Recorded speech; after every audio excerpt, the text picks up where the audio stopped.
So I wanted to take a couple minutes to document some things on video that things seem to be moving along.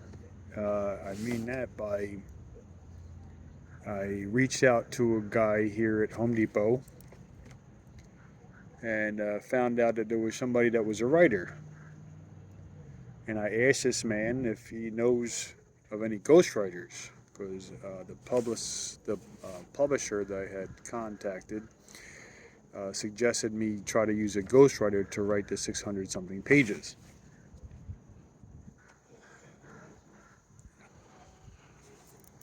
So I asked him what if he knows of anybody. He goes, "Let me reach out to a couple people and I'll try to get back to him." So he did.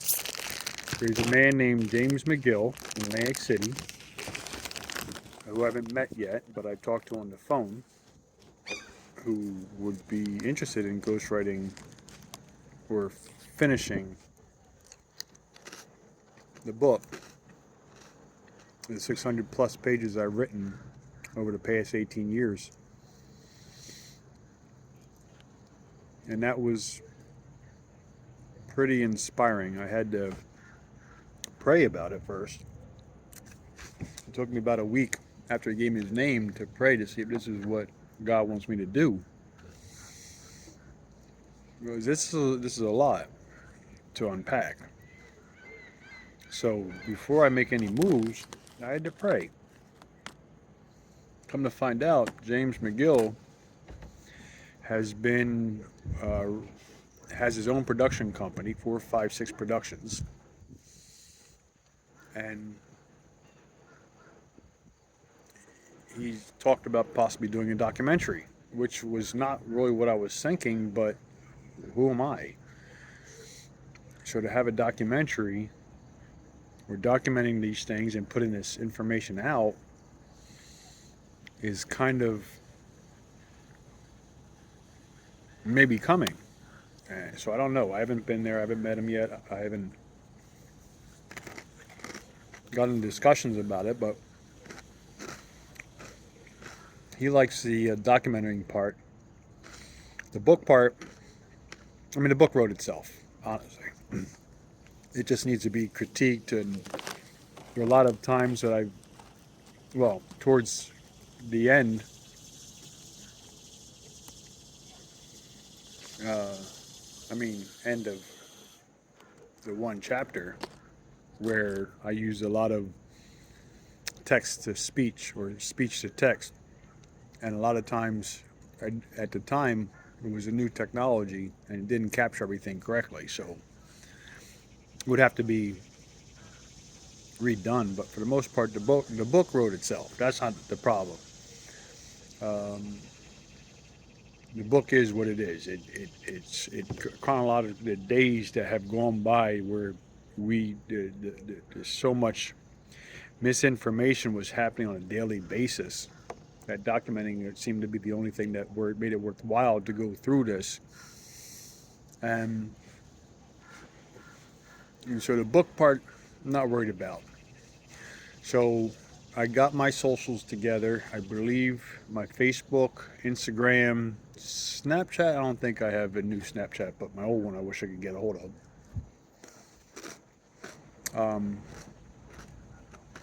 X, Threads, and then the GoFundMe page. I've been uploading YouTube videos of Josh's life as a child growing up. So I've been posting a lot of those so that there's some context to what is going to be coming out slowly. What kind of father I am, what kind of person I am, what kind of human I am, my love for my son, the people who are involved in his life.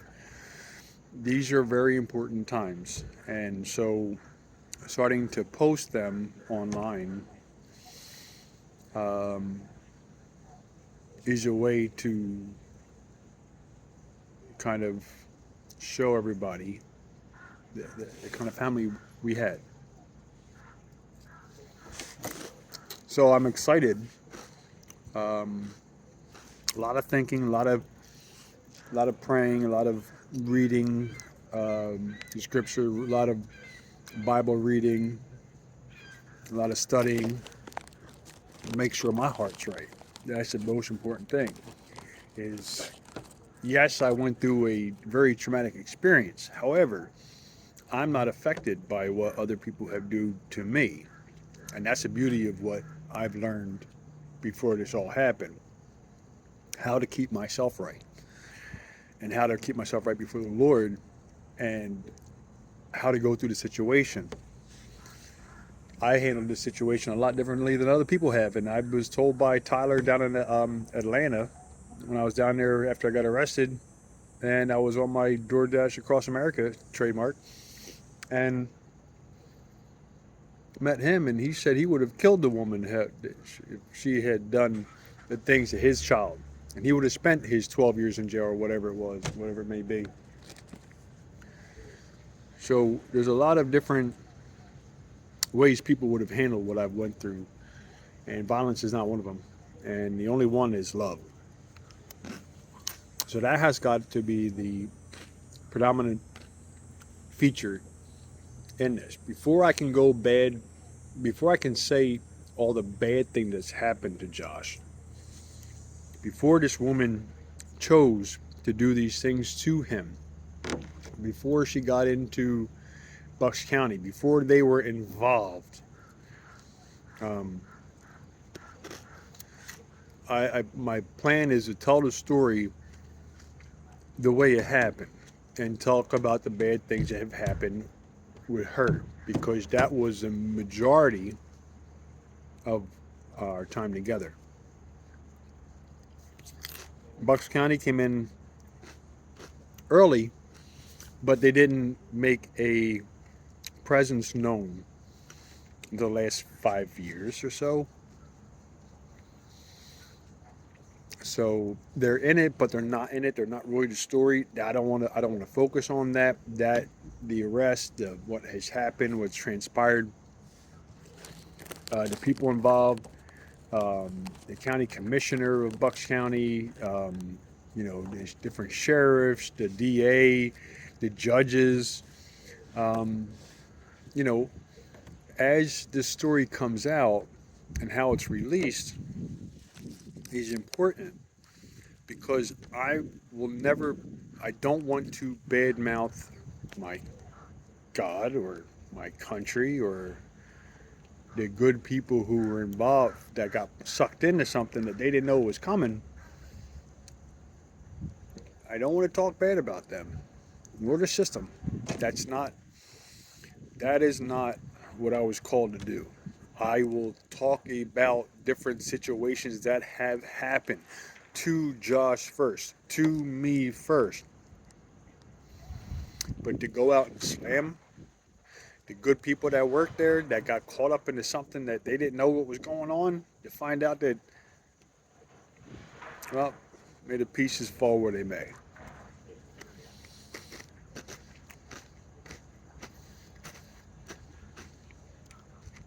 So, from jump, I have no desire to trash what was done to me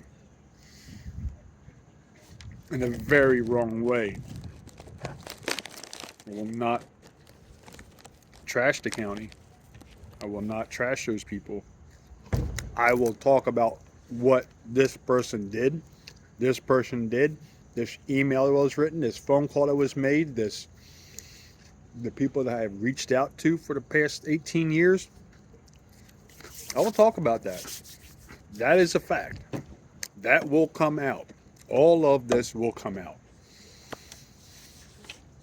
But my main focus is not trashing the county, because I know she brought them into it. They got into bed with her. She pulled them in. She riled them up. And they didn't know no better. That's the God's honest truth.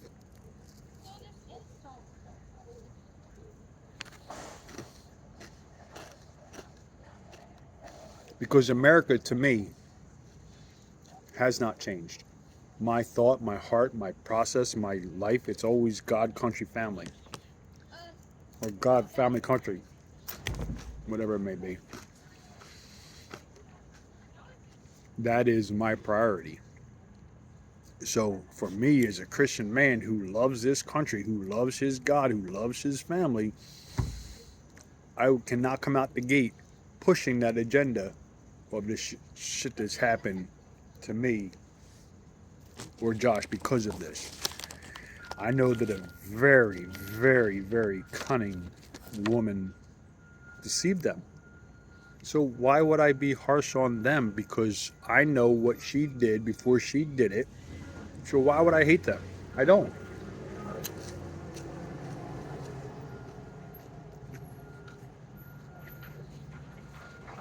Why would I badmouth them?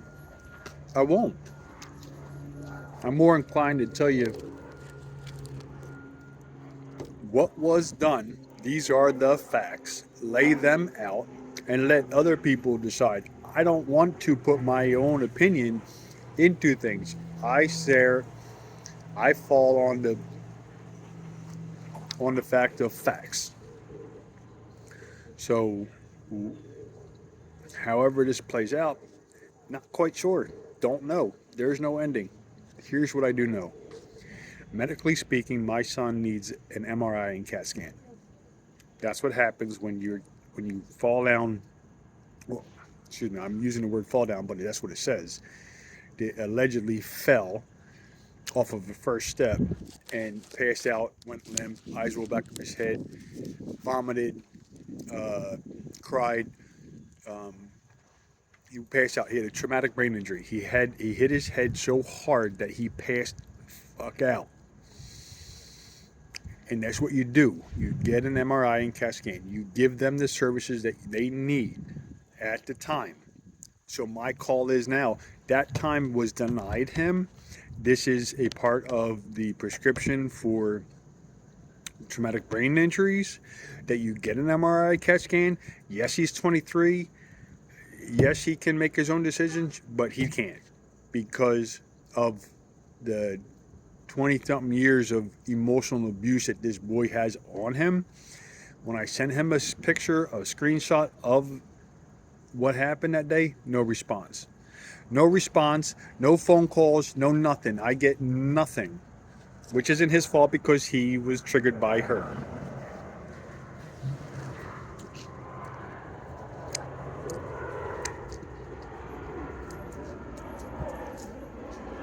So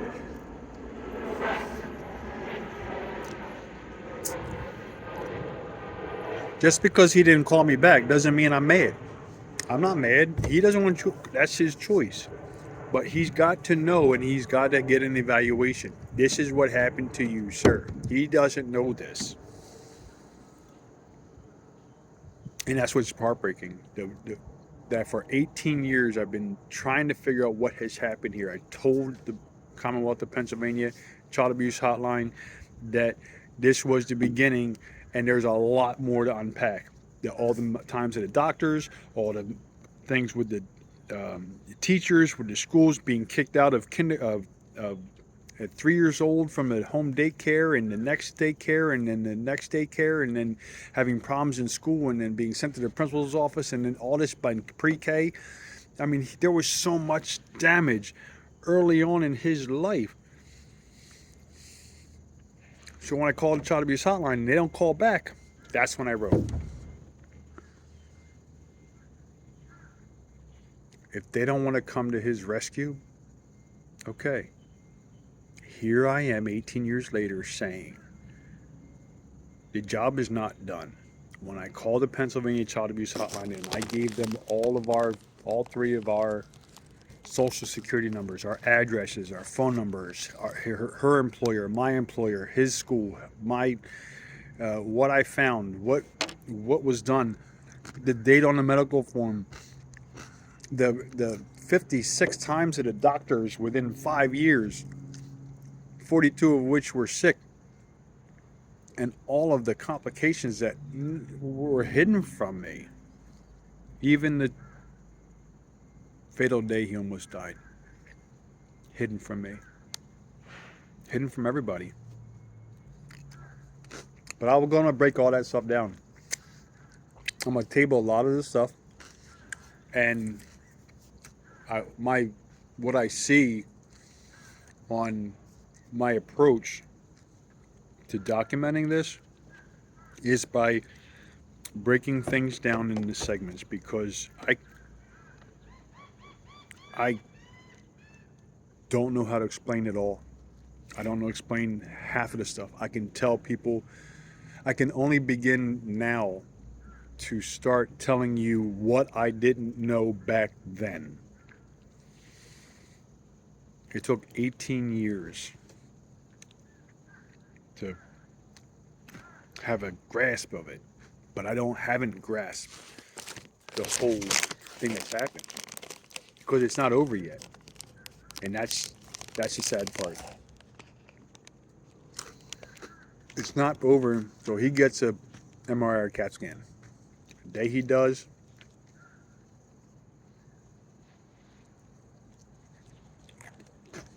which is not a far ask, it's normal. When somebody suffers a concussion and they're passed out limb, they go get an MRI CAT scan. No doubt about it. Ask anybody. I'll unpack all of these different things. But the thought about me for the first time being videotaped by a professional studio,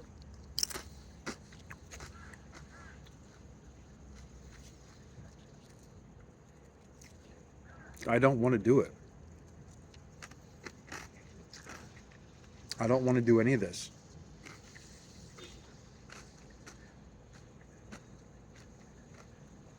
I don't want to call out the county. I don't want to talk about Josh's day-to-day.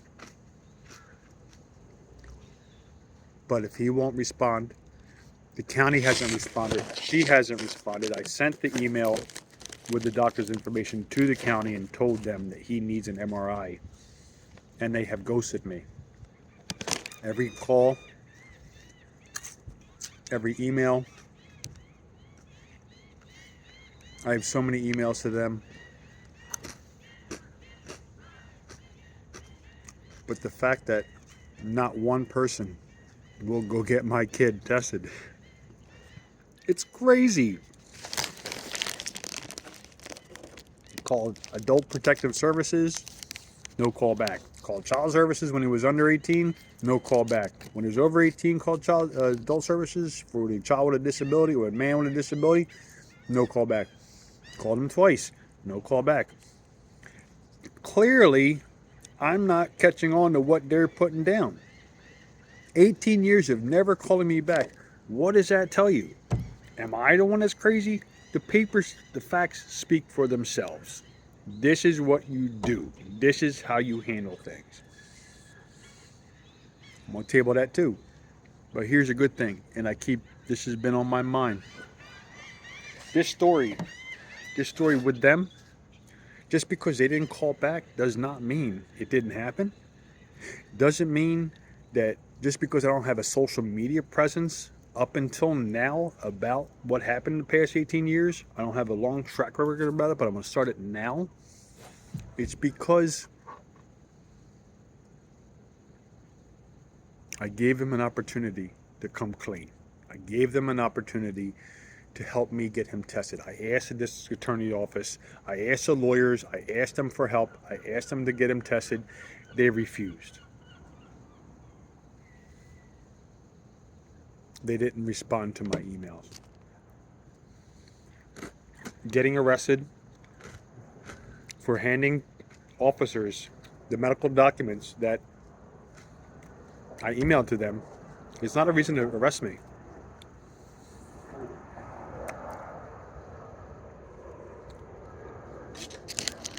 But to them it is, because they're trying to protect something bigger. And I'll table that too. But all in all, I wanted to make this short video just because it seems like things are shifting in this whole situation. I've reached out to lawyers about suing them. Then they start saying statute of limitations. I said, well, I was incarcerated the time that my statute of limitations ran out, so how am I supposed to do anything? Blah, blah. I'll explain all of this later. I'm going to table all this stuff, but it's the dynamics of being told no for 18 years and then somebody saying that they'll take me, like this James McGill, someone like him, who's a hustler, who works hard, who's doing all this great stuff, who loves God, that if this project actually happens,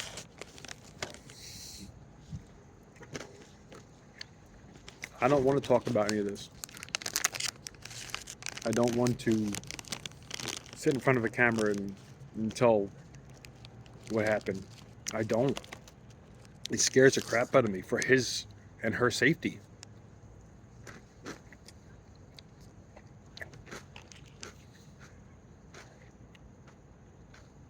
Because you don't understand what FDIA is. I have got to explain what FDIA is before this situation. Because the amount of trauma that she has caused from day one, and every court appearance, multiple throughout the years, all of his doctor's appointments throughout the years, all of his problems with the schools throughout the years, all of his problems with the psychiatrists, with the programs that were entitled to help him that she terminated, and even not even listening to the doctors, but when the doctors say it's medically necessary and she says no, she says fuck you, something's got to be done. There's no statute of limitations for loving your child. And the county wants me to back up. And they've been trying to tell me to back off and don't do anything and stay away and get out of Pennsylvania. Someone from the police told me to get out and never leave. Leave and never come back. That's fear. They're so afraid of something. When the policeman told me that to my face, I saw the fear in his eyes. That's why this has got to be talked about. But I have to go back from the beginning. Because even though it was the past 20 years, 21 years of trauma,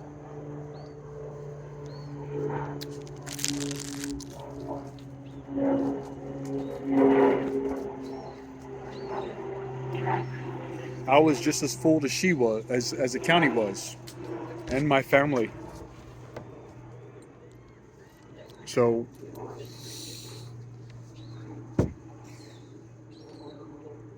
it took me 8, 9 years to realize that it was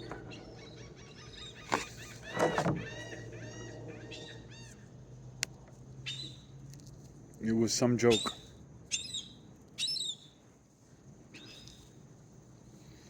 But anyways, more or less, this is kind of like me practicing. It's kind of like me trying to figure stuff out. It's kind of making sure the words come out right. When I'm in front of a camera, I'm not going to have cue cards. I got to come straight from the heart. But the only thing that got me through this is love. And you got to understand God. So, I think my lunch is up now. Got to go back in the Home Depot. Oh, time's up. That's what it says on my clock. All right.